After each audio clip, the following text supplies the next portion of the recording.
Saya tadi tengah nak baca-baca tentang ayat-ayat tentang solat ni. Allah Subhanahu wa taala sebut di dalam Al-Quran, "Wasta'inu bis-sabri was-salah wa innaha lakabiratun illa 'alal khashi'in." Hendaklah kamu meminta pertolongan dengan ataupun meminta pertolongan kepada Allah Subhanahu wa taala dengan jalan sabar dan juga salat. Sesungguhnya salat itu adalah perkara yang berat, melainkan bagi orang-orang yang khusyuk. Dan selepas itu Allah Subhanahu wa taala sebutkan, alladzina yadhunnuna annahum mulaqu rabbihim wa annahum ilaihi raji'un. Allah meletakkan sifat bagi orang-orang yang khusyuk, iaitu orang-orang yang mereka menyangka mereka akan bertemu dengan Tuhan mereka, dan juga wa annahum ilaihi raji'un, mereka akan kembali kepada Tuhan mereka. Ini sifat orang yang khusyuk yang Allah sebut di dalam Al-Quran, iaitu mereka yang dia yakin bahawa dia akan bertemu dengan Tuhan, dan juga dia akan kembali kepada Tuhan dia, kepada Allah. Saya tengah baca ayat ni, kemudian tengah tengok tafsir ayat ni. Satu ayat sebelum ayat ni, Allah Subhanahu wa taala sebut dalam surah Al-Baqarah, "Atamuruna an-nasa bil birr wa tansawna anfusakum wa antum tatluna al-kitab afala ta'qilun." Adakah kamu mengajak manusia untuk melakukan kebaikan, sedangkan kamu lupa kepada diri sendiri? Wa antum tatluna al-kitab, dalam keadaan kamu membaca kitab. Afala ta'qilun, tidakkah kamu mengambil pengajaran? Ayat ini Allah Subhanahu wa taala turunkan kepada Yahudi, ataupun bercerita tentang Yahudi dan juga munafikin. Orang Yahudi di zaman Nabi sallallahu alaihi wasallam, sebagaimana disebutkan oleh sebahagian sahabat, apabila orang datang kepada Yahudi, orang minta soalan, orang bertanya soalan, kalaulah jawapan itu tak kena dekat dia, bukanlah menyusahkan dia, tak pedajai dia, dan juga tak ada rasuah dalam jawapan tu biasa aja, Yahudi takkan tipu. Dia akan jawab benda yang betul, mengikut batasan agama, mengikut apa yang diperintahkan oleh agama. Tetapi dalam masa yang sama mereka tak nak ikut Nabi sallallahu alaihi wasallam. Demikian juga dengan munafikin. Orang-orang munafik, mereka bercakap tentang benda-benda yang baik. Kita baca dalam sirah kan, setelah Nabi sallallahu alaihi wasallam balik daripada perang Badar, orang-orang munafik, Abdullah bin Ubay ni, sebelum Nabi sallallahu alaihi wasallam berkhutbah, dia akan naik atas mimbar dulu, dia akan jemput Nabi dan memuji Nabi. Beritahu, wahai orang Madinah, telah datang kepada kamu seorang Nabi, mengeluarkan kamu daripada kesesatan, membawa kamu kepada petunjuk Allah. Itu ciri munafik. Tetapi peringatan tu tak sampai kat diri mereka sendiri. Lalu Allah Subhanahu wa taala sebut, "Atamuruna an-nasa bil birr wa tansawna anfusakum wa antum tatluna al-kitab afala ta'qilun." Adakah kamu mengajar manusia kepada kebaikan, sedangkan kamu lupa kepada diri kamu dan kamu membaca kitab? Tuan-tuan, saya bila baca tafsiran ayat ini, para ulama apabila mereka mentafsirkan ayat ini, mereka menyebut banyak benda tentang ancaman yang Allah Subhanahu wa taala janjikan kepada orang yang bercerita tentang agama, kepada orang yang memberi nasihat kepada orang yang berceramah, berkhutbah dan sebagainya. Bila baca-baca, banyak besar ancaman Allah Subhanahu wa taala. Saya nak kongsi ini dululah sebelum kita masuk tajuk. Abu Darda radhiyallahu anhu, seorang sahabat Nabi. Abu Darda ni seorang sahabat Nabi yang dia dekat dengan dia banyak beribadat. Hidup dia banyak dihabiskan dengan beribadat. Kalau kita baca dalam hadis kan, kisah di mana Salman Al-Farisi radhiyallahu anhu pergi ke rumah Abu Darda radhiyallahu anhu. Dia jumpa Ummu Darda, isteri kepada Abu Darda, dalam keadaan yang selekeh dan sebagainya, tak kemas. Lalu Salman tanya kepada Ummu Darda, "Kenapa engkau berpakaian begini, nampak tak kemas?" Ummu Darda kata, "Abu Darda ni dia tak ada hajat dah kepada aku, dia tak perlukan aku. Hidup dia sentiasa beribadat, jadi aku siap elok ke tak elok ke sama je, tak ada beza." Lalu Salman pergi duduk di rumah Abu Darda. Dia minta izin nak duduk rumah Abu Darda. Abu Darda jamu makanan kepada dia. Lalu Salman kata, kau kena makan sekali baru aku makan. Abu Darda kata, aku puasa. Kemudian Salman kata, tak, kalau engkau terpuasa aku pun tak makan, sehinggalah engkau berbuka puasa, engkau makan baru aku makan. Lalu Abu Darda pun buka puasa dan dia makan. Kemudian berlalulah hari itu sehingga waktu malam. Waktu malam apabila Abu Darda nak bangun untuk solat, Salman tahan dia, tidur dulu. Kemudian dia nak bangun lagi, Salman tahan dia, tidur dulu. Sehinggalah dah lepas 2/3 malam, barulah Salman benarkan dia bangun dan dia solat. Keesoknya Salman Al-Farisi radhiyallahu anhu sebut kepada Abu Darda radhiyallahu anhu, wa inna li'ainika 'alaika haqq wa li nafsika wa li zawjika 'alaika haqq wa li nafsika 'alaika haqq fa'ti kulli dhi haqqin haqqahu. Mata engkau ada hak terhadap diri engkau, isteri engkau ada hak terhadap diri engkau, jiwa engkau ada hak terhadap diri engkau, maka hendaklah engkau beri kepada setiap orang hak masing-masing. Hak mata untuk berehat, hak isteri untuk mendapat layanan, dan juga hak untuk diri dia sendiri. Jadi Abu Darda adalah seorang sahabat Nabi SAW yang banyak menghabiskan masa untuk beribadah. Kata Abu Darda radhiyallahu anhu, la yafqahu ar-rajul kullal fiqhi hatta yanqutu an-nas fi dhatillah thumma yarji'u ila nafsihi fayakunu laha ashaddu maqtan. Kata Abu Darda, tidaklah seorang lelaki ataupun seorang manusia itu menjadi faqih dengan sebenar-benar faqih. Dia memahami ilmu agama, sehinggalah apabila dia mengutuk perbuatan manusia, orang buat tak kena dia kutuk. Thumma yarji'u ila nafsihi, kemudian apabila dia tinggalkan orang, dia balik, dia duduk dengan diri dia sendiri. Fayakunu laha ashaddu maqtan, apabila dia duduk sendiri, kutukan dia, kritikan dia terhadap diri dia sendiri lebih berat daripada kritikan kepada orang lain. Itu ciri faqih. Kadang-kadang kita lah, saya, orang-orang lain yang berceramah ni, kita kadang-kadang kita cakap, kita kritik, kita nampak yang orang buat tu banyak, tapi sehingga kita lupa diri kita sendiri. Itu kata Abu Darda. Tidak ada orang menjadi faqih melainkan begitu sifatnya. Sehingga para ulama berbeza pandangan. Kalau seseorang dia tak boleh jaga diri dia daripada dosa, dia buat juga dosa, tak boleh nak elak, boleh tak dia nak bagi nasihat kepada orang lain? Sebahagian ulama mereka kata tak boleh. Tetapi Imam Malik rahimahullah meriwayatkan daripada guru dia Rabi'ah meriwayatkan daripada Sa'id bin Jubair radhiyallahu anhu, kata Sa'id bin Jubair, "Law kana al-mar'u la ya'muru bil ma'ruf wa la yanha 'anil munkar hatta la yakuna fihi syai' ma amara ahadun bi ma'ruf wa ma naha ahadun 'anil munkar." Sa'id bin Jubair kata, kalaulah seseorang tidak boleh menyeru kepada yang ma'ruf, tidak boleh mencegah kepada yang mungkar, melainkan sehingga mereka tak ada langsung buat benda mungkar. Kata Sa'id bin Jubair, kalaulah begitu, maksudnya tak ada orang boleh menyeru kepada perkara yang ma'ruf. Imam Malik rahimahullah apabila dia ulas, kata Imam Malik, sadaqa man dhal ladhi laysa fihi syai'. Imam Malik kata, mana ada orang yang dia tak pernah buat dosa. Maksudnya menyeru kepada yang ma'ruf itu perlu, mencegah kepada yang mungkar itu juga perlu, menjadi kewajipan bagi orang yang berilmu. Tapi tuan-tuan, bila kita baca hadis-hadis tentang ancaman Nabi SAW bagi orang yang dia ada ilmu, kemudian dia cerita dekat orang untuk buat benda yang ma'ruf, dalam masa yang sama dia tak buat, ancaman Nabi SAW besar. Dalam hadis yang diriwayatkan oleh At-Tabrani dalam Al-Mu'jamul Kabir, kata Nabi SAW, "Mathalul 'alim alladhi yu'allimu an-nasa al-khaira wa la ya'malu bihi kamathalis siraj yudhi'u lin-nas wa yahriqu nafsah." Nabi SAW sebut, kata Ibn Hajar Al-Haythami, hadis ni semua rawinya thiqah, perumpamaan bagi orang alim yang dia menyeru manusia melakukan kebaikan, dalam masa yang sama dia tidak melakukan kebaikan itu, diumpamakan seperti siraj, pelita, yudhi'u linnas, dia bagi cahaya kepada manusia dan dia membakar diri dia sendiri. Dia dapat manfaat bagi cahaya kepada orang, dalam masa yang sama diri dia sendiri rosak.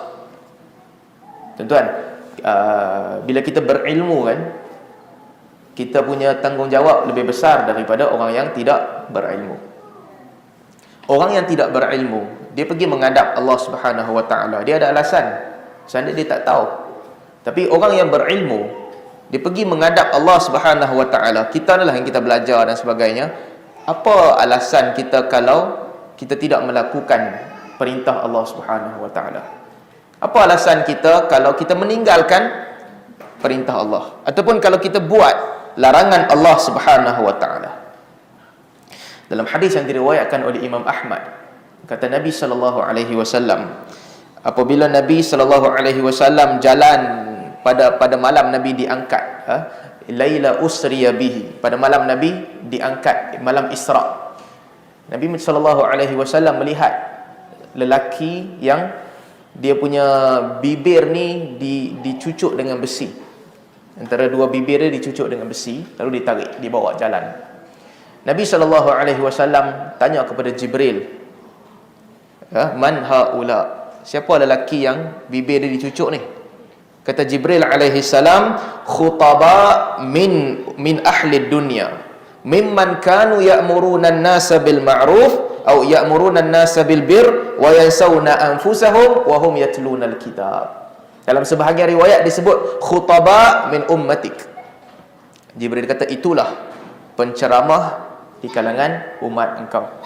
Dalam sebahagian riwayat, itulah penceramah di atas muka bumi. Subhanallah, ancaman ni besar.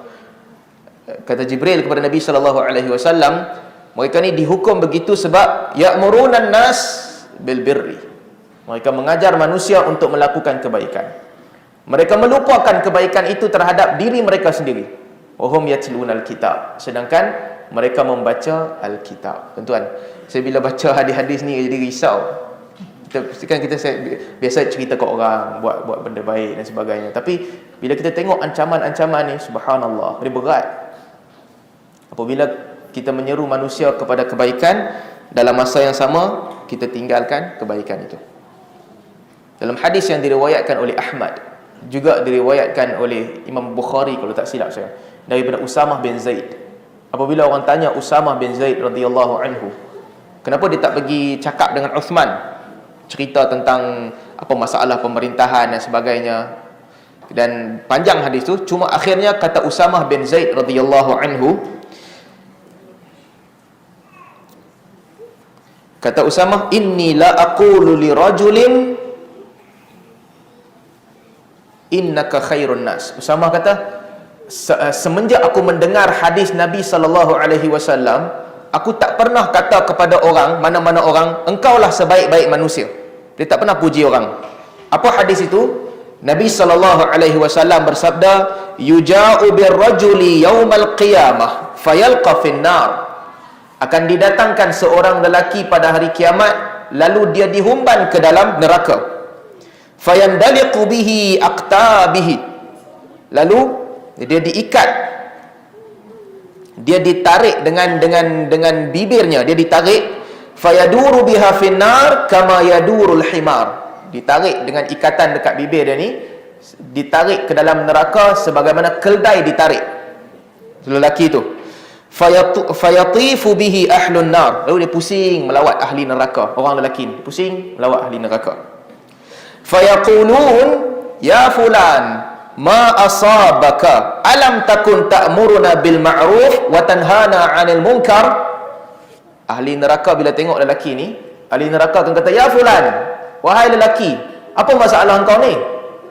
Bukankah dulu engkau mengarahkan kami untuk buat baik dan engkau menghalang kami daripada kemungkaran?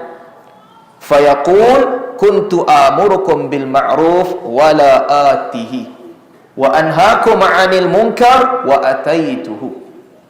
Dan kita kata, dulu aku menghalang kamu daripada benda yang ma'ruf, aku menyuruh kamu buat benda yang ma'ruf, tapi aku sendiri tak buat.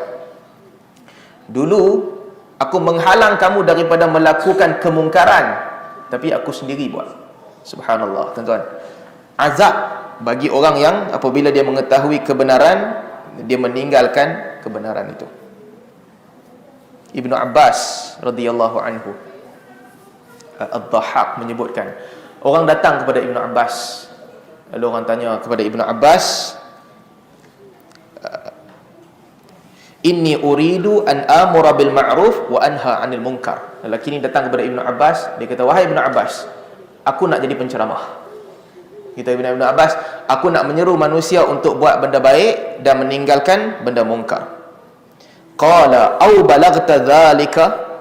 Ibnu Abbas kata, engkau dah sampai ke tahap itu untuk menyeru orang buat baik, menghalang orang buat mungkar? Lelaki itu kata, ya, aku dah sampai dah. Kata Ibnu Abbas radhiyallahu anhu, pertama sekali kau kena baca 3 ayat Allah di dalam Al-Quran. 3 ayat ni. Yang pertama kata Ibnu Abbas, atamuruna an-nasa bil birri wa tansawna anfusakum wa antum tatluna al-kitab. Ahakamta hadhihi, ayat yang kita baca tadi. Adakah kamu menyeru manusia untuk melakukan perkara ma'ruf, wa tansawna anfusakum, kamu lupakan diri kamu sedangkan kamu membaca kitab? Ibnu Abbas kata, ahakamta hadhihi, ayat ni kau dah kuasai ke belum? Lelaki tu kata, tak lagi. Kemudian Ibnu Abbas bacakan ayat, ya ayyuhalladzina amanu lima taquluna ma la tafa'alun kabura maqtan 'indallah an taqulu ma la tafa'alun. Wahai orang-orang beriman, kenapa kamu bercakap benda yang kamu tak buat? Sesungguhnya amat besar kebencian di sisi Allah bagi orang yang dia an taqulu ma la tafa'alun, orang yang dia cakap benda yang dia tak buat. Ibnu Abbas tanya, ahakamta hadhihi, ayat ni kau dah kuasai dah? Lelaki tu kata, tak, belum lagi. Kemudian Ibn Abbas bacakan ayat ketiga, wa ma uridu an ukhalifakum ila ma anhaakum anhu in uridul islaha mastata'tu wa ma taufiqi illa billah. Aku tidaklah, wa ma uridu an ukhalifakum ila ma anhaakum anhu, benda-benda yang aku larang kamu ni bukan aku nak buat, aku sendiri pun tak buat. In uridu illa al-islaha mastata'tu, yang aku seru ini adalah untuk melakukan kebaikan sekadar kemampuanku.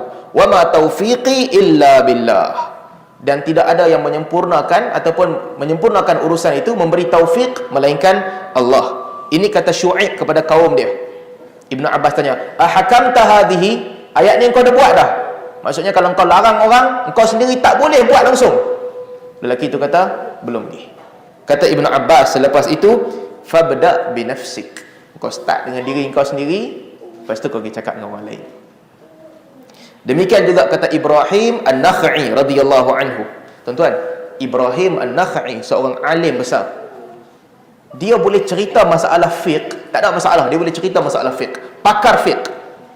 Dia boleh cerita tentang hadis sahih dan dhaif, tak ada masalah. Itu bidang dia boleh cerita. Di depan mata dia ilmu berkumpul, dia boleh cakap je apa dia nak cakap. Tetapi bila orang minta kat dia untuk bercerita, berceramah, kata Ibrahim An-Nakhai rahimahullah, inni la'akrahul qasas li 3 ayat. Aku membenci untuk bercerita ke orang sebab 3 ayat ni. Bila aku bacakan 3 ayat ni, aku rasa macam aku tak nak bercerita ke orang. Kita kan tiap hari kita cerita, kadang-kadang Allahu Akbar, kalau Allah nak azab kita, dekat sangat Allah boleh azab kita. Sebab ancaman bagi orang-orang yang dia bercerita tentang kebaikan tapi dia sendiri tak buat. Muslim bin Amr rahimahullah disebut dalam syair dia, ma aqbahat tazhid min wa'id yuzhidun nas wala yazhad. Alangkah buruknya orang yang buat-buat zuhud. Perkataan dia, ucapan dia, cara jalan dia, min wa'id, daripada orang yang memberi nasihat, pemberi nasihat yang buat-buat zuhud. Yuzhidun nas wala yazhadu, dia ajak orang untuk zuhud, ala kadarlah makan, ala kadarlah pakai, ala kadarlah hidup, wala yazhadu, dia sendiri tak zuhud. Dia ajak orang untuk miskin, susah, dia sendiri tak buat itu, dia tak buat gitu. Law kana fi tazhidihi sadiqan adha wa amsa baituhu al-masjid. Kalaulah dia betul-betul dalam zuhud itu, maka dia tidak akan menghabiskan waktu pagi dan juga waktu petang melainkan di masjid. Tuan-tuan, kita selalu sebutkan ini syarat minimum orang beriman. Masjid tu kena jadi rumah kedua dia. Dia tak ada pilihan lain. Melainkan kalau rumah kita jauh daripada masjid, okeylah. Tapi kalau azan masjid tu kita dengar kan, masjid tu kena jadi rumah kedua kita. Melainkan kita musafir, tu lain cerita lah. Kita musafir, kita balik kampung, kita sibuk jalan-jalan, tak apa, itu kategori lain. Tapi bila kita duduk kat pekan, tempat tinggal kita yang sentiasa kita duduk, masjid tu kena jadi rumah kedua kita. Pintu masjid tu kita kena masuk lagi banyak daripada pintu office. Office kita pergi sehari, masjid kita pergi berkali-kali. Jadi Muslim bin Amr kata, kalau betul dia zuhud, nescaya waktu pagi dan petangnya adalah masjid. In rafadhan nas fama baluhu yastaftihun nas wa yastarqadu. Dia kata kalau manusia tak ikut cakap dia, dakwah manusia tak ikut, memang betul lah, tak ada apa yang perlu dirisaukan. Dia yastaftihun nas wa yastarqidu. Dia kejut manusia untuk beribadat, dia sendiri pergi tidur. Allahu akbar. Diri sendiri ya. Astagfirullah. Kadang-kadang kan benda dah gini kan, kita suruh orang buat, kita sendiri pun kadang-kadang tertinggal, terlupa apa semua. Itu yang menjadikan kadang-kadang bila kita ngajar orang kepada kebaikan tak sampai. Kata Muslim bin Amr, ar-rizqu maqsum ala man tara yusqa lahul abyadu wal aswad. Rezeki itu sampai kepada semua orang, minuman yang sama diminum oleh yang putih dan yang hitam. Maksudnya kebenaran dan sebagainya itu sampai kepada semua orang, orang terbaik ataupun orang jahat. Tapi ancaman-ancaman yang disebutkan tadi adalah kepada orang yang dia mengajarkan kebaikan, dia sendiri tak buat. Kata Abu Uthman Al-Hiri. Abu Uthman Al-Hiri ni seorang ahli sufi lah, dia zuhud. Pernah satu hari masa kuliah dia, Abu Uthman Al-Hiri, dia duduk lama, dia diam je. Dia duduk dia macam ni kan, kuliah dia kan, dia duduk diam lama. Dia diam. Kemudian dia ucapkan satu perkataan, kata dia, wa ghayra taqi ya'murun nas bit-tuqa, tabib yudawi wa tabibun marid. Kata dia, bukanlah orang yang tidak bertakwa mengajar manusia kepada takwa. Seorang doktor mengubati orang sedangkan dia sendiri sakit. Kemudian dia keluar daripada majlis itu, dia tinggalkan. Dia kata pun semua orang yang duduk kat majlis itu menangis. Nabi SAW sebutkan at-taqwa hahuna, at-taqwa hahuna, at-taqwa hahuna. Takwa itu berada di dalam jiwa manusia. Kita boleh sampaikan nasihat kepada orang, kadang-kadang orang yang sampaikan nasihat dia pun tak bertakwa. Ini sesi ceramah hari ni bukan untuk tuan-tuan, untuk diri sendiri ni. Kita cakap kat orang, kadang-kadang tak sampai kepada kita. Kita cakap kat orang, berhati-hati dengan yang halal, jauhi yang haram. Kadang-kadang benda tu tak sampai kepada kita. Allahu Akbar. Ini kita kena belajar daripada para ulama yang mereka mengamalkan penyucian jiwa. Kemudian disebutkan oleh Abu Aswad Ad-Du'ali. Abu Aswad Ad-Du'ali ni pakar Al-Quran.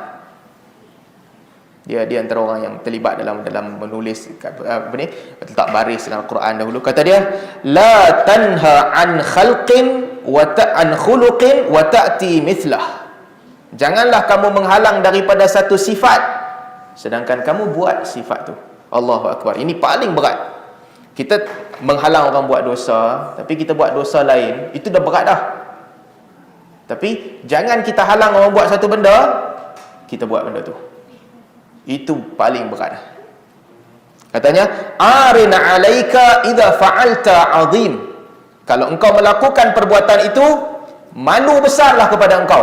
Perbuatan itu besar. Fabda bi nafsika fa innaha an ghayyiha.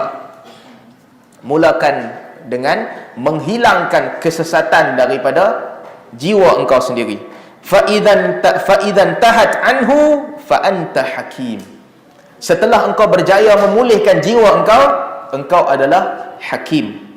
Fanahaka yaqbal in wa'athta wa yuqtada.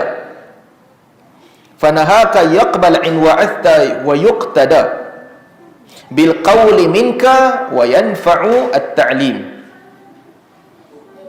Fanahaka yuqbal in wa'athta wa yuqtada. Apabila engkau telah menjadi orang al-hakim ni, orang yang penuh hikmah, fanahaka yuqbal in wa'athta wa yuqtada. Apabila engkau menyampaikan nasihat itu sampai kepada orang dan diikuti. Bil qawli minka wa yanfa'u at-ta'lim.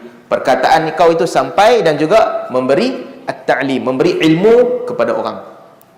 Maksudnya ini kita kena muhasabah sama-sama lah, terutamanya saya sendiri dan kita sekalian. Ibda' bi nafsik. Amalan-amalan ni kita kena mula dengan diri kita sendiri. Kalau tidak, manfaatnya tak sampai kepada orang. Sebab tu kalau kita tengok para masyayikh yang hebat-hebat kan, ulama-ulama besar, kadang-kadang perkataan mereka bukannya lancar seperti orang lain. Bahasa mereka bukanlah kemas seperti bahasa penceramah. Intonasi suara mereka bukanlah hebat seperti penceramah-penceramah besar, tetapi perkataan mereka itu meninggalkan kesan kepada orang. Kan? Orang-orang yang besar, alim-alim, orang alim yang hebat, perkataan itu meninggalkan kesan. Sebab apa? Sebab mereka mulakan dengan jiwa mereka.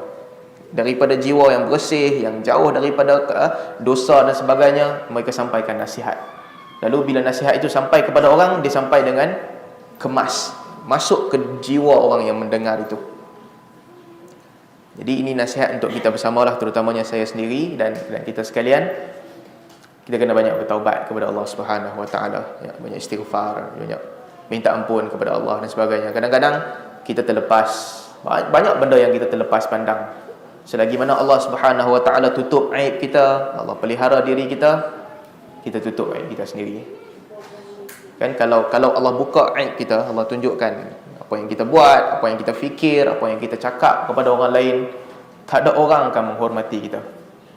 Tapi apabila Allah tutup, kita pun kena tutup dan kita kena usaha untuk cuba mendekatkan diri kepada Allah, menjauhi dosa dan sebagainya. Nabi SAW selalu berdoa. Apa nama? Lupa. Allahumma astur aurati wa amin rawati. Ya Allah, tutuplah benda-benda yang kalau orang nampak malu aku. Allahumma astur aurati, auratku. Aurat ni benda yang kita tak bagi orang tengok. Jadi Nabi doa, Allah, ya Allah, tutuplah auratku. Wa amin rawati. Dan juga selamatkanlah aku daripada ketakutan. Ini dua benda yang kita takut. Satu, kita takut aurat kita terdedah. Aurat yang zahir, tubuh badan kita lah. Aurat yang batin, kan? Perbuatan kita, pemikiran kita, percakapan kita, kita takut terdedah. Yang kedua, wa amin rawati. Benda yang kita takut, kita minta diselamatkan. Tuan-tuan, kalau kita tengok dunia ni kan, kadang-kadang ada orang yang Allah pilih untuk buka aib dia. Kan? Ada orang yang aib dia Allah buka, orang nampak dan orang tahu. Ramai orang yang Allah pilih untuk tutup aib. Kadang-kadang kita baca cerita-cerita tentang orang, kita baca pun kita manusia tak terfikir untuk buat dosa begini, tapi ada orang buat. Bila Allah buka aib dia, habis semua orang tahu. Kadang-kadang Allah pilih untuk Allah tutup. Jadi bila Allah tutup, kita kena jaga. Dan Nabi SAW juga pesan, man satara musliman satarahu Allahu yaumal qiyamah. Sesiapa yang menutup aib orang lain, Allah tutup aib dia. Jadi selain daripada kita cuba untuk menghindari dosa dan sebagainya, kita tutup jugalah aib orang lain. Ini balasan ni kita tak nampak. Kadang-kadang kita rasa macam seronok bila kita boleh buka aib orang. Tapi Allah Subhanahu Wa Taala berkuasa untuk mendedahkan aib kita pada bila-bila masa. Baik, kita sambung baru masuk bab-bab